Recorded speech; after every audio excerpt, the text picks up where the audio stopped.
Abagize komite nkuru umugamba w'adasigana Iprona bahuriye mu kabari bita kwa Gerard kari kwibarabara gitiriwe wa 2008 Munyonyo kukaba kwari ukwemeza bakomye mashi ingingo bari baheje gufata. Professeur Evariste Ngayimpenda niwe yararongoye ivyo bikorwa kuko Karoli Nditije atariho yarari kumvoza umutekano wiwe. Evariste Ngayimpenda adatevye aratangaza ingingo ya mbere. Ingingo ya mbere nuko abadasigana mwiyumvikaniye yuko guhera uyu munsi umugambwe mwuragiza mushinga amateka Karoli Nditije Kegera ciwe akaba mushinga nta Evariste Ngayimpenda.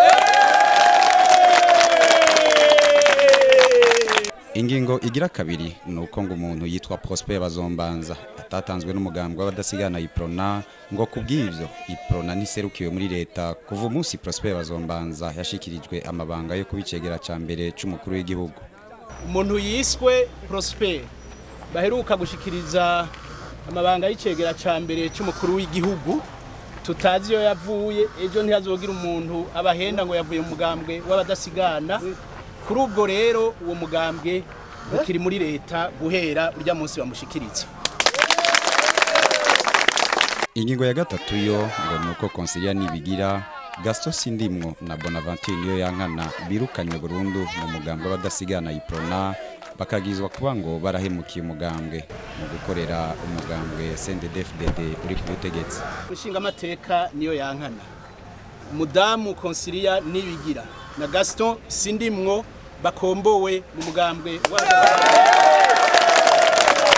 abandi bafatiye ibihano nabitwa Giteruzi Dieudonné na Tarcisse Nkezabahizi bahagaritswe mu mugambwe mu kiringo c'amezi 6 bakaba bagirizwa kuba ngo bafashanya na Bonaventure yankana konsilia nibigira na Gaston Sindimwo. Tarcisse Nkezabahizi we yagizwa kandi kuba ngo amanama yose yo guhungabanya abadasigana abera muhiriwe.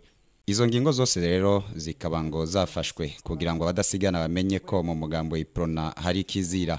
Yabaye agiheza gutanga ico kiganiro mu Kirundi gusa haciye hinjira abapolisi bari barongowe na komiseri ajejwe umutekano muri meri ya Bujumbura hamwe na komiseri w'akarere k'uburengero mu gipolisi.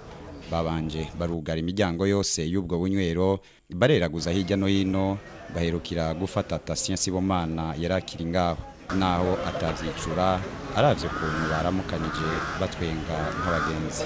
Amakuru twaronse nayo avuga ko imitahe yo guhagarika Charles Nditije na Evariste Ngayimpenda yasohowe ko arico gituma bataja habona.